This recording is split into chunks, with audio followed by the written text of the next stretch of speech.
बच्चों, आपका बहुत बहुत स्वागत है मिल्टन एकेडमी यूट्यूब चैनल पर।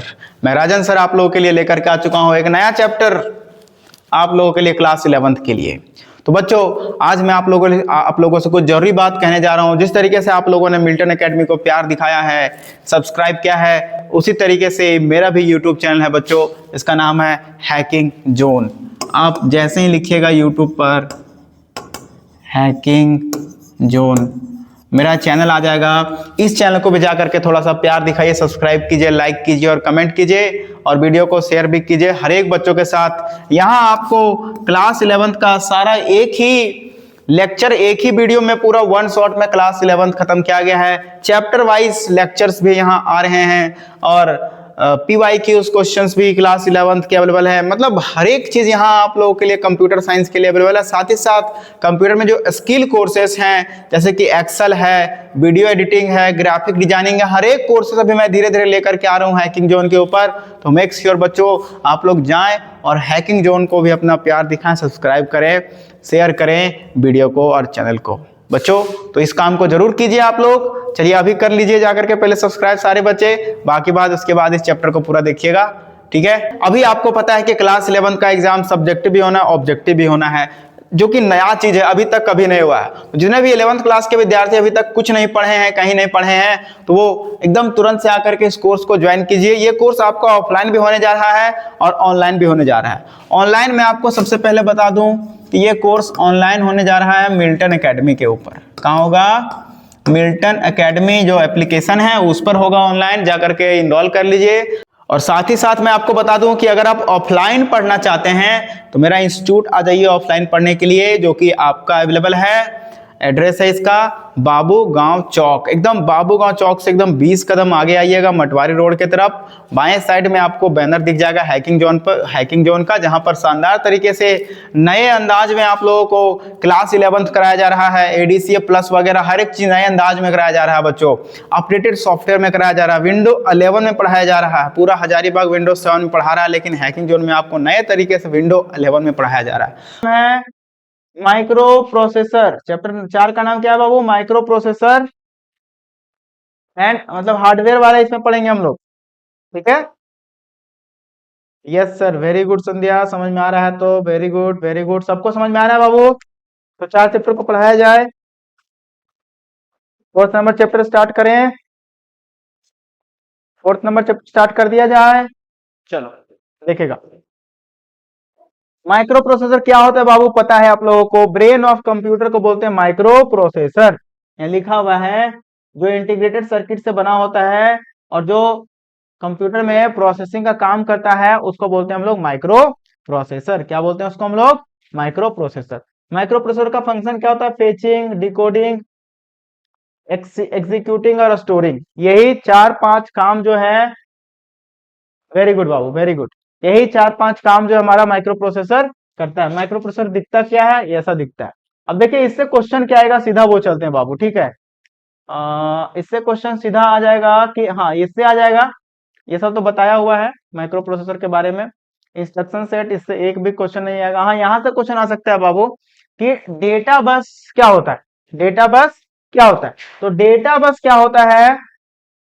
ऐसे ही बाबू रास्ता बना होता है जिसके थ्रू डेटा हो करके आता जाता है, उसको बोलते हैं डेटा बस। क्या बोलते हैं उसको? Data bus. बस वेट, इससे क्वेश्चन है। कैश मेमोरी, फिर यहां से क्वेश्चन आएगा बाबू। कैश मेमोरी क्या होता है? A small fast memory located close to CPU used to store frequently access data. Cache memory किसको बोलते हैं? कैश मेमोरी बोलते हैं बाबू वैसा मेमोरी होता है जो बहुत ही तेज गति से काम करता है, बहुत ही फास्टली काम करता है, उसको बोलते हैं हम लोग क्या? Cache memory. क्या बोलते हैं इसको हम लोग? Cache memory. तो इससे क्वेश्चन आएगा कंप्यूटर का सबसे तेज गति से काम करने वाले मेमोरी को क्या कहते हैं हम लोग? तो कहते हैं उसको कैश मेमोरी। कहाँ लगा रहता है ये? तो CPU के अगल बगल लगा रहता है कैश मेमोरी। कहाँ लगा रहता है ये? CPU के अगल बगल लगा रहता है। चलिए कोर्स ये बता चुके हैं, इस सबसे क्वेश्चन नहीं आएगा। हाँ यहाँ से क्वेश्चन आएगा रैम का full form random access memory. RAM कितने तरह का होता है बाबू? एक दो तरह का होता है, डी रैम और एस रैम।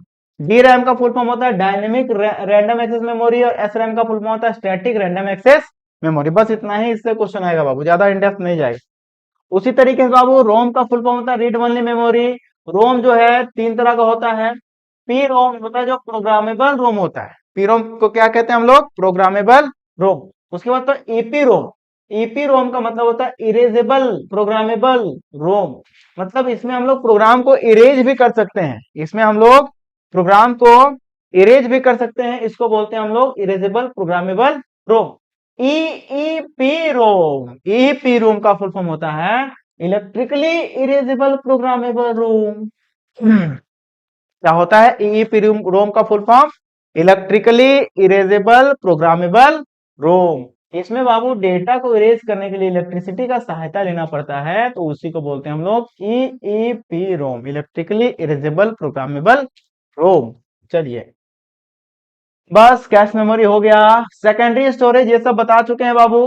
हार्ड डिस्क क्या होता है? डेटा स्टोरेज डिवाइस होता है, डेटा को स्टोर करते हैं। एसएसडी क्या होता है? बता चुके हैं। फिर ऑप्टिकल स्टोरेज, सीडी डीवीडी वगैरह ये सब बता चुके हैं, बहुत ही आसान है। यूएसबी ये सब भी बता चुके हैं। मेमोरी कार्ड, फ्लैश ड्राइव सब पता है आप लोगों को।